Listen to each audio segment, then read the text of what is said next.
Bom dia, irmãos. Essa é a nossa quinta aula da revista Fala da Carta de Paulo aos Romanos e a gente vai, na sequência, falando sobre o caminho da justificação. Então a gente viu na aula passada que todos pecaram, que ninguém está isento da responsabilidade do pecado, que todos os homens estão condenados, né? Os homens estão fadados a ser condenados pelas suas iniquidades, pelos seus erros, né? E pelos seus pecados. Mas Deus, ele tem um plano, sempre teve um plano, para que a gente pudesse ser aceito por Ele, para que a justiça dele nos alcançasse e não nos condenasse. Então, o caminho da justificação basicamente é isso: sofrer a justiça de Deus e ser considerado justo. Daí vem a ideia justificado. E a gente vai entender o caminho dessa justificação, o caminho de ser considerado justo. Então, a primeira coisa que a gente tem que entender é: Deus tem que agir com justiça. Por quê? Porque faz parte da natureza dele. Faz parte da natureza dele ser santo e ser justo. Diferentemente de nós, que às vezes cometemos injustiça ou aceitamos a injustiça, Deus não vai aceitar a injustiça. Então faz parte da natureza dele fazer um julgamento, né? Aplicar a sua justiça, fazer juízo sobre as ações dos seres humanos, né? Dos homens. Então a gente tem que entender no primeiro momento que a justiça de Deus ela é fruto da promessa dele mesmo. Então Deus disse que traria juízo sobre os homens. Deus disse que iria castigar, né, as pessoas más, vamos dizer assim. Né? Mas Deus disse que Ele mandaria alguém que nos reconciliasse com Ele, que pudesse nos fazer justos. Então, é uma promessa de Deus. A segunda coisa é a justiça de Deus é mediante a fé. Então a gente tem aqui Romanos 3, versículo 21 e 22. Mas agora Deus já mostrou que o meio pelo qual Ele aceita as pessoas não tem nada a ver com lei. A lei de Moisés e os profetas dão testemunho do seguinte: Deus aceita as pessoas por meio da fé que elas têm em Jesus Cristo. É assim que Ele trata todos os que creem. Pois não existe nenhuma diferença entre as pessoas. Todos pecaram e estão afastados da presença gloriosa de Deus. Então a gente tem aqui que a justiça de Deus ela vem pela fé. Por que é interessante a gente fazer essa citação de que a justiça de Deus vem pela fé? A carta de Paulo aos Romanos, ela é uma forma de doutrina, né? Em que havia, naquele momento ali, judeus e não judeus convivendo juntos. E os judeus, eles tinham uma tendência a se achar, vamos dizer assim, melhores, né? Ou mais queridos por Deus, né? E eles tinham a tendência de querer aplicar a lei. A gente tem isso hoje também, quando a gente vai dividir aqui entre os protestantes e os católicos, por exemplo. Os católicos têm um pouco da ideia de que a justificação ela é completa através das obras. E os protestantes vão bater na tecla de que a justificação é pela fé. A gente já vai explicar o que é essa fé, ou fé no quê, né? Faz parte aqui do prosseguimento da lição. Mas a gente tem essa base nossa de que é a fé que vai nos justificar. Talvez isso seja até um motivo pelo qual os protestantes, não estou dizendo todos, né? Não dá para generalizar, mas muitas igrejas ou muitos cristãos acreditam que não precisam fazer nada, não precisam agir de forma a ter compaixão do seu próximo, a realizar ações sociais ou qualquer coisa do tipo. Há um certo escoramento, né, uma certa apoio assim, incorreto, vamos dizer assim, nessa teologia de que a gente acredita que a justificação vem pela fé. Isso é um outro erro que é um motivo para uma outra aula.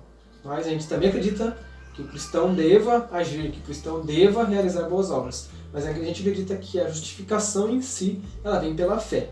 Então, a justiça de Deus, ela é mediante a fé. E depois a justiça de Deus ela é gratuita pelo mérito de Cristo. Eu vou ler aqui Romanos 24, 3, 24. Vou ler o 25 e o 26 também. Mas, pela sua graça e sem exigir nada, Deus aceita a todos por meio de Cristo Jesus, que os salva. Deus ofereceu Cristo como sacrifício para que, pela sua morte na cruz, Cristo se tornasse o meio de as pessoas receberem o perdão dos seus pecados pela fé nele.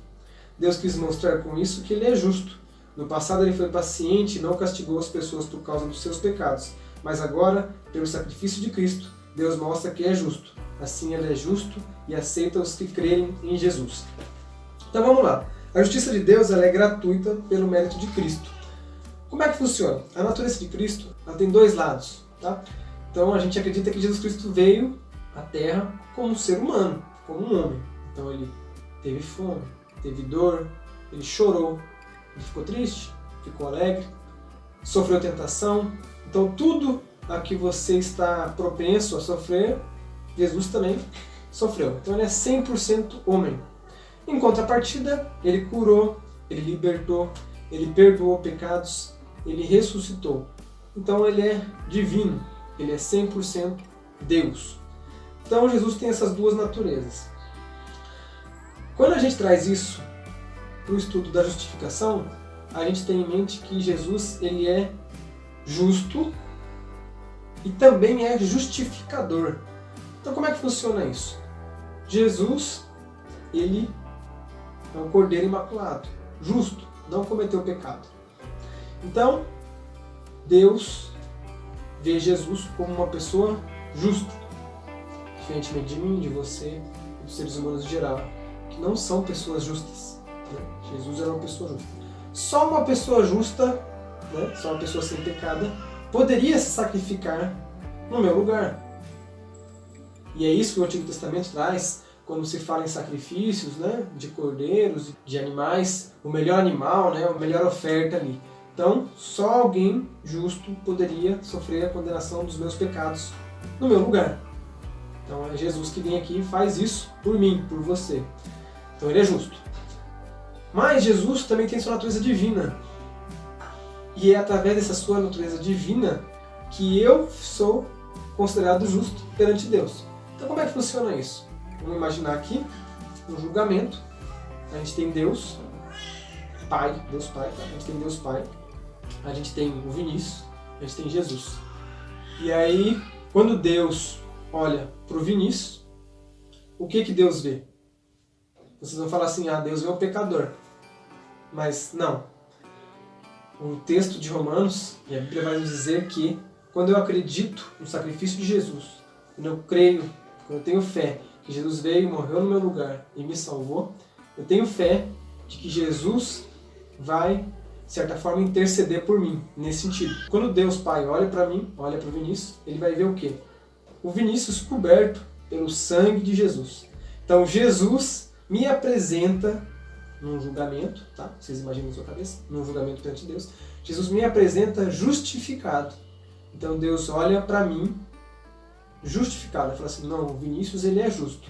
Mas é muito importante a gente trazer esse versículo 24 e 25, que diz assim, pela sua graça e sem exigir nada, Deus aceita todos por meio de Cristo Jesus, que os salva. Então, é uma graça. Quando Deus olha para mim e fala, Vinícius é justo, não é mérito meu, não é mérito seu, não é mérito de ser humano algum. É mérito de Jesus. Né? Então é uma graça, é um presente que Ele nos deu. Deus foi lá e falou, não, agora o Vinícius está justificado no meu sangue. Eu paguei o preço pelo Vinícius. Então Deus vai olhar para mim e vai ver o sangue de Jesus. Isso é muito bonito, né? Quando a gente estuda o cristianismo, a gente vê que isso é muito bonito. É uma pessoa que se deu no meu lugar e agora eu sou considerado justo. Eu, que cometo pecados, eu, que cometo falhas e vou cometer até o final da minha vida, sou considerado justo, porque Jesus agiu assim em meu favor. Então a justiça de Deus é gratuita pelo mérito de Cristo. Então a gente não tem por que se vangloriar, só agradecer pela misericórdia e pela graça. E em Romanos 29, capítulo 3, versículo 29, Paulo já vai dar uma ideia, até para poder apaziguar os ânimos ali, e claro, doutrinar aquela comunidade que estava recebendo essa carta aqui. Dá uma ideia de que a justiça de Deus é para todo mundo, a salvação de Jesus é para todo mundo. Vamos lá. Diz assim, verso 29. Ou será que Deus é somente Deus dos judeus? Será que não é também Deus dos não-judeus? Claro que é. Deus é um só e aceitará os judeus na base da sua fé e também aceitará os não-judeus por meio da fé que eles têm. Será que isso quer dizer que por causa da fé nós tratamos a lei como se ela não valesse nada? Não, de modo nenhum. Pelo contrário, afirmamos que a lei tem valor. Então, a lei ela não se torna nula, mas o autor da revista coloca uma frase interessante aqui, eu vou citá-la. a lei não se torna nula por causa da fé. Ela aponta para o cumprimento da promessa. Da mesma forma, a lei reflete o caráter puro, santo, justo e bom do Senhor Deus. Então a lei é um reflexo, vamos dizer assim. Ela reflete o caráter de Deus, o que Deus queria. Mas nós nos baseamos na fé. E agora, mais para frente, Paulo vai dar uma dimensão maior de por que nós se baseamos na fé. Então ele vai dar uma dimensão maior, mostrando que a fé abrange um período maior do que a lei. É o segundo ponto da lição, que fala sobre Abraão e a justiça de Deus. Nesse segundo momento da lição, Paulo, falando aos romanos, ele vai tratar de um problema que ainda é um problema atual, depois de 2000 anos, né? Que é essa discussão de lei, fé, e a gente tem por base que a fé é o único caminho para a justificação. Em algumas religiões cristãs, né, vão dizer que precisa ter fé, mas precisa da lei também, que a lei também é um caminho para se justificar. Então a gente pega como exemplo essa orientação de Paulo aos Romanos para falar que a fé ela vai abranger um período maior do que a lei. A fé está acima da lei. Então, vou destacar aqui o versículo 5 do capítulo 4 de Romanos. Diz assim o texto: porém, a pessoa que não põe a sua esperança nas coisas que faz, mas simplesmente crê em Deus, é a fé dessa pessoa que faz com que ela seja aceita por Deus, o Deus que trata o culpado como se fosse inocente. Então a justificação pela fé, ela glorifica a Deus. A justificação pela lei, olhando dessa ótica, né? A justificação pela lei, ela tem um problema, porque ela vai dizer que para eu ser justificado, eu preciso seguir alguns caminhos. Então é quase como se fosse um pagamento pelo que eu estou fazendo. E que glória para Deus, né? Nós estamos rendendo nisso, já que é só uma consequência do que eu estou fazendo, ou só um pagamento do que eu estou fazendo. Então por isso a gente tem essa contraposição ao dizer que a fé é o que nos justifica, é o que nos torna justo. Lembrando que não é o momento da discussão agora, né? Talvez em um outro momento, mas lembrando que nós também temos que fazer boas obras e agir em favor do próximo, né? E sempre tentar agir da melhor forma na sociedade. Mas no momento a lição está dizendo que é a fé que glorifica a Deus e é essa fé que nos justifica, que nos torna justos, já que através dessa fé, uma esperança, né, em Deus, a gente está glorificando também a Deus. Nós estamos dizendo que não somos capazes de seguir a lei ou seguir determinado caminho e atingir a justificação. Então nós estamos dizendo que só Deus pode fazer isso por nós. Segunda coisa é que a justificação pela fé ela é anterior à lei. Então, Romanos 4, versículo 9, 10 e 11. Será que essa felicidade de que Davi falou existe somente para os que são circuncidados? É claro que não. Ela existe também para os que não são circuncidados. Pois já citamos as escrituras sagradas que dizem: Abraão creu em Deus e por isso Deus o aceitou. Quando foi que isso aconteceu? Foi antes ou depois de Abraão ser circuncidado? Foi antes e não depois. Ele foi circuncidado mais tarde e a sua circuncisão foi um sinal para provar que Deus aceitou Abraão, porque ele tinha fé. E isso aconteceu quando ele ainda não havia sido circuncidado. Então, Abraão creu em Deus. Deus o aceitou. Fé.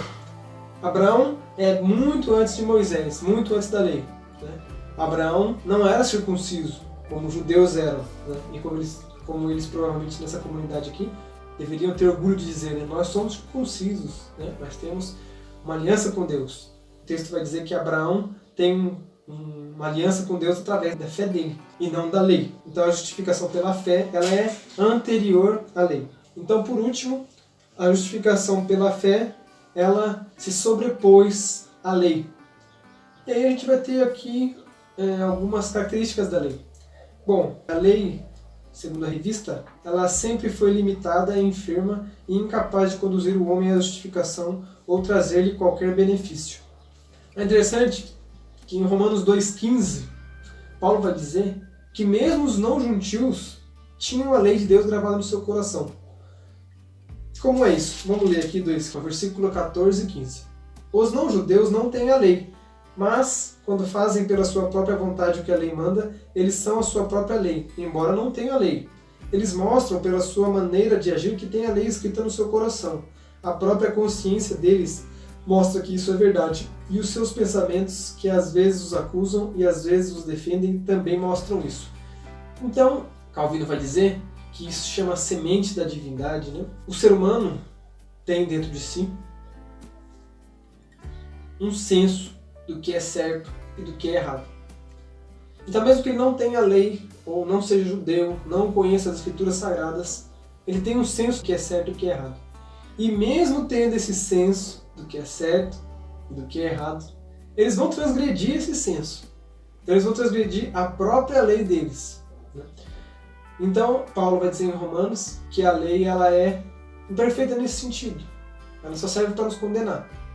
Independente de eu ter a lei do Antigo Testamento, ou de eu ter uma lei da minha comunidade, da minha tribo, né? Mesmo sabendo de todos os caminhos, de todos os níveis dessa lei aí, que não necessariamente é a lei das Escrituras Sagradas, como eu estou dizendo, eu sei o que é certo e o que é errado, e mesmo assim, várias vezes eu vou optar pelo que é errado, e vou saber que eu fiz errado. Então, mesmo nesse ponto, a lei é imperfeita. Então, a justificação pela fé, ela vai e ela se sobrepõe à lei. Então, concluindo esse pensamento, a gente tem em mente que a justificação pela fé, ela está acima da obediência à lei. E a gente tem a certeza, diante da fé que nós temos, de que nós somos justificados pelo sacrifício de Jesus Cristo na cruz, pela morte de Jesus Cristo e ressurreição. Nós temos como doutrina, né, a ideia de que a fé no Cristo ela está acima do que a lei. Então ela está acima da lei e a justificação pela fé é o que nos torna esperançosos, né? A gente vai colocar nossa esperança em Deus. Nós vamos colocar a esperança de ser salvos, ser justificados em Deus, né? A gente coloca tudo nele. E a gente fala, a gente não é capaz de seguir uma lei, a gente não é capaz de ser perfeito. A gente pode tentar, a gente quer conseguir, mas a gente não vai ser capaz. A gente é fraco, a gente é pequeno, mas através do sacrifício de Jesus Cristo, através do Cristo, eu sou considerado justo. Você é considerado justo perante Deus, né? Você não vai ser condenado no juízo de Deus. Você vai ser salvo através de Jesus Cristo. Essa é a nossa lição de hoje. Amém? Tchau, tchau.